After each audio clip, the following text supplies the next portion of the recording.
Sebagai manusia, kita selalu penasaran. Penasaran akan bagaimana dunia bekerja. Iya nggak sih? Belakangan ini sering banget nih banyak konten. Tulisan ini, MK momen ketika pria ingin tahu bagaimana cara dunia bekerja. Isinya cowok-cowok lagi ngomong, terus ngeliatin, ini kereta lagi ngapain nih, atau enggak lagi ngaduk semen. Suatu hal yang sering banget terjadi. Dan tanpa kita sadari, itu adalah sesuatu yang ilmiah terbentuk di otak kita bernama penasaran. Maka bahasa Inggrisnya curiosity. Halo, gue Tora Tari, CEO Cakap Berbicara. Waktu gue kecil, salah satu alat yang gue ingat gue penasaran adalah stop kontak. Ya, stop kontak. Kayak ada satu putih gitu ya di tembok. Terus gue penasaran, ini kira-kira apa ya? Sampai usia gue 4 tahun, ada gunting di atas meja. Gue ambil itu gunting, gue colokin ke stop kontak. Ya, sesuai dugaan kalian, gue kesetrum di usia 4 tahun. Tapi gue tahu akhirnya kalau stop kontak itu menghasilkan listrik. Rasa penasaran manusia selalu seperti itu. Penasaran, pengen tahu, nyobain, dapetin hasilnya. Tapi gue tahu stop kontak itu ngeluarin listrik, gue harus bayar dengan rasa sakit, kesetrum.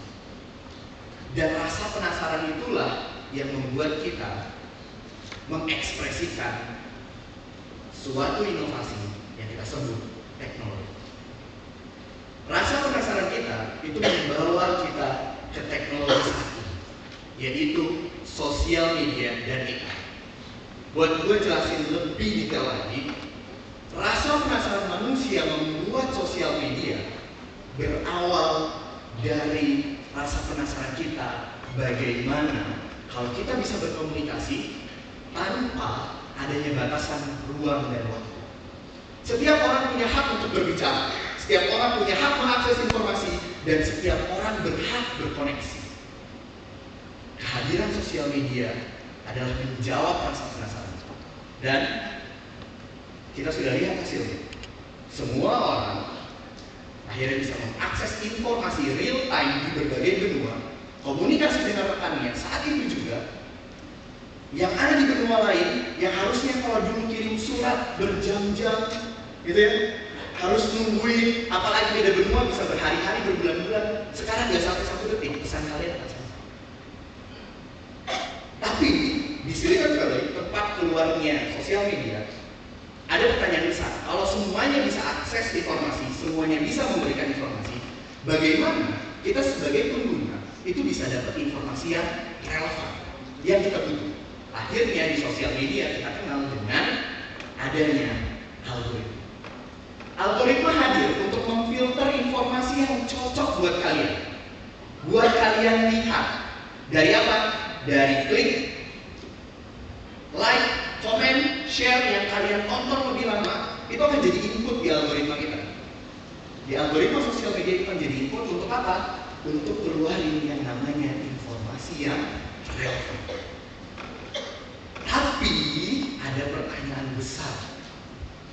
Gimana caranya sosial media itu ngambil untung ketika kalian bisa berbagi informasi, lalu kemudian kalian mendapatkan informasi yang kalian mau? Rasa-rasanya dulu waktu kita pakai search engine namanya Google atau Yahoo, something like that, ketika kita udah dapat hasilnya, kita akan tinggalin, gak lihat lagi, ya enggak? Tanpa kita sadari, mereka menyadari itu. Manusia tidak bisa dikasih apa yang dia mau saja. Dan sosial media pengen kalian untuk terus menggunakannya. Akhirnya apa yang terjadi?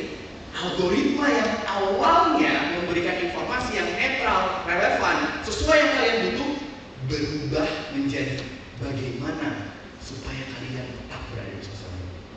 Bahkan kalau kalian sadari, semua sosial media saat ini, even sosial media yang bukan buat chatting, itu memberikan notifikasi supaya kalian nggak ada pas lagi nggak pegang itu kembali. Akhirnya apa yang terjadi? Kalau tadi gue cerita, waktu gue penasaran sama stop kontak, gue penasaran, terus gue lakuin dan dapat hasil, kita dapat hasil. Tapi rasa sakitnya harus kita bayar dengan adiksi. Semua orang bisa mengakses informasi yang real time. Akhirnya karena menjaga atensi, jatuh ke scroll berjam-jam tanpa sadar. Kalian semua bisa memberikan informasi, akhirnya banyak orang yang tidak bertanggung jawab di luar sana memberikan kalian hoax. Dan karena semua inputnya itu berdasarkan apa yang kalian suka, maka itu terus yang akan dibagi sama kalian. Dan tanpa sadar kalian pun memberikan informasi bukan apa yang ada di kepala, bukan apa yang ada di hati kalian, tapi apa yang orang lain suka. Iya nggak? Kalau foto pengen banyak like, gimana caranya supaya pendapat gue nggak banyak buzzernya? Akhirnya tanpa kita sadari kita ngerjain sesuatu yang nggak kita pilih. Teknologi yang harusnya membantu kita malah justru memperbudak kita. Sekarang nama budak kalian di sosial media tanpa sadar kalian membudak views itu, dikasih istilah viewer. Ya. Padahal it's still sedikit. Dan ketika kalian mencoba memberikan informasi yang cuma kalian pengen biar orang lain suka, tanpa sadar kalian kehilangan diri kalian. Mencoba membuat orang lain suka dengan kalian, semua orang suka sama kalian, adalah cara paling gampang untuk kita kehilangan diri sendiri. Akhirnya apa? Malah orang nggak tahu mau jadi apa, bingung mau mulai dari mana, bingung goalsnya apa. Belum selesai sama sosial media, kita udah kedatangan AI adalah buah ekspresi curiosity kita sebagai manusia karena kita pengen lebih produktif. Gimana biar bisa lebih produktif? Gimana biar bisa spending lebih sedikit cara berpikir tapi hasilnya banyak? Akhirnya keluarlah AI. Tapi tanpa kalian sadari, banyak loh di luar sana penelitian yang udah memberikan kalian bahwa AI itu punya hazard, punya efek samping. Apa efek sampingnya? Cognitive overload. Lu bisa lihat di sini. Orang yang melakukan pekerjaan dengan AI, konektivitas di otaknya rendah. Kalau tinggi merah, lihat merahnya cuma satu. Tapi mereka yang berpikir dengan otak mereka saja, konektivitasnya tinggi. Akhirnya apa? Karena nggak ada konektivitas di otak kalian. Jadi kalau buat cerita sedikitnya, otak kita itu cara nyimpan informasinya gimana? Dapat informasi dia taruh di satu tempat, terus kemudian tahu jawabannya dia taruh di satu tempat, dan dua titik ini akan terhubung kalau kalian tahu berprosesnya seperti apa. Akhirnya ada bridge. Tapi dengan AI kalian cuma simpan informasi aja, simpan hasilnya apa tanpa tahu dan pernah bertanya ini kenapa bisa begini. Akhirnya informasinya terlalu banyak sehingga kalian suka lupa. Worst of recall, makin susah buat ingat-ingat lagi. Karena nggak tahu caranya kalian makin nggak tahu, lack of understanding, nggak bisa paham.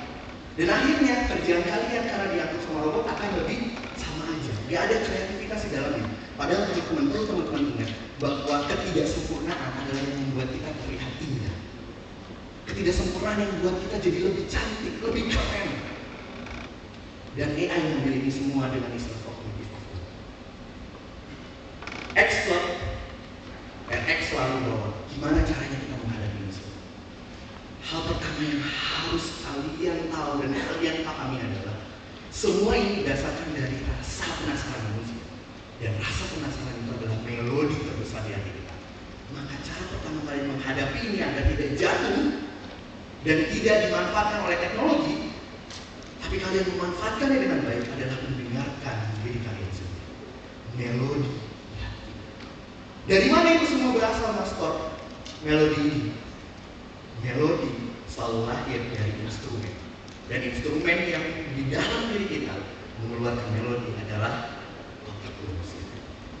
Otak kita merupakan teknologi paling mutakhir dan tidak akan pernah tercapai untuk sama persis. Tapi sayangnya teknologi itu banyak orang tidak bisa memakai. Karena apa? Merasa tidak terlihat dan tidak tahu cara. Gue jelasin sama lo, instrumen itu harus tahu cara mainnya. Ada 3 bagian di dalam otak kita yang kita gunakan untuk proses berpikir. Yang pertama, limbik. Limbik ini memproses emosi, tentang emosi kita. Lalu kemudian ada reptilian. Reptilian ini untuk survive kita, insting kita.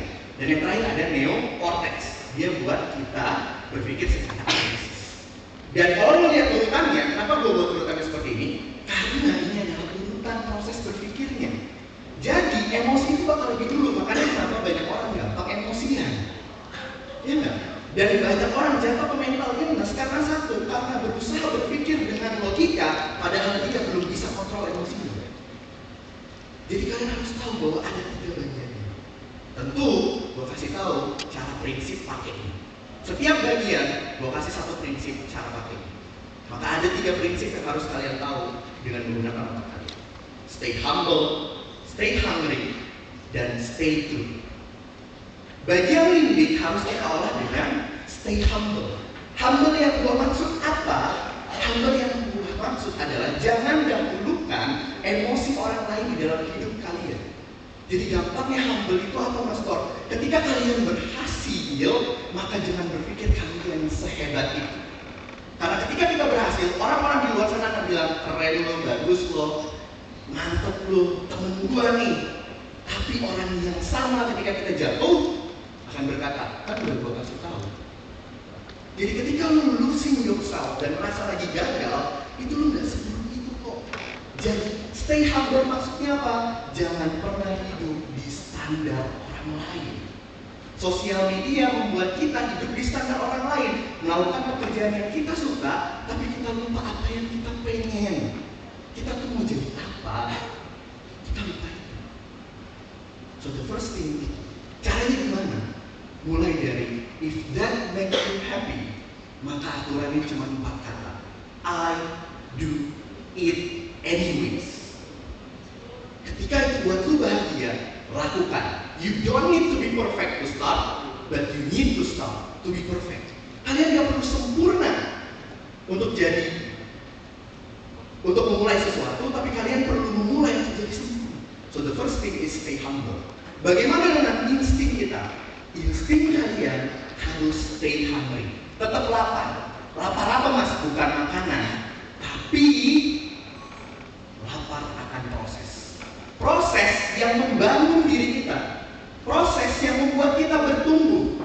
Gampangnya gini teman-teman. Gue kasih contoh cerita. Arang sama berlian itu dari sumber yang sama. Apa? Karbon. Bedanya 1 kilo arang 7.500, 1 gram berlian itu bisa miliaran. Kenapa? Karena berlian itu harus ditimbun beribu-ribu tahun baru keluar ke permukaan. Sedangkan arang cuma dibakar. Jadi kalau kalian merasa kalian dalam kegelapan, nggak punya apa-apa, mungkin kalian sedang dikubur untuk jadi berlian. Oke? Jadi hati sama proses. Terakhir, stay true. Dengan keterbukaan informasi, cobalah untuk terus analisis. Ini benar apa enggak? Karena kebenaran itu tidak datang dari orang dengan followers terbanyak, tidak datang dari suara yang paling lantang, tapi terlahir dari pertanyaan, kenapa, kok bisa, dan iki. Maka mulailah berpikir, mana ya? Stay humble, stay hungry, stay true adalah 3 prinsip otak yang lo harus pakai. Sekarang, gue pengen bantu lo untuk benar-benar mengontrol diri lo. Gue minta lo tarik nafas, lalu kemudian tutup mata lo. Tenangin diri lo, jangan hiraukan apapun selain suara gue. Dan habis ini lo akan dengerin suara hati lo. Coba jawab pertanyaan ini baik-baik, tapi nggak usah dipikirin, nggak usah ditantang. Cukup apa yang berimajinasi yang lo rasakan. Kalau gue tanya 1 pertanyaan ini nanti, lo jawabnya apa? Oke? Tetap tutup mata lo. Pikirkan dan imajinasi ini. Bagaimana kalau lo tahu lo terlahir tanpa pernah gagal, seberapa tinggi mimpi dan cita-cita lo? Bayangin itu. Apapun yang masuk di otak lo terima. Stop bertanya, kenapa ini yang gue gambarin? Kenapa ini mimpi gue? Karena ketika lo buka mata lo akan lihat jawabannya. Siap? Kenapa itu yang muncul di lo? Silakan buka mata lo pelan-pelan dan lihat lagi. Lo yang punya otak, lo yang bisa memilih mana yang baik, mana yang jahat, mana yang benar, mana yang salah, dan lo sendiri yang bisa menentukan lo mau jadi apa. So why not? Kenapa enggak? Mulailah dari sekarang. Buat orang tarik, it's for you explore. Thank you.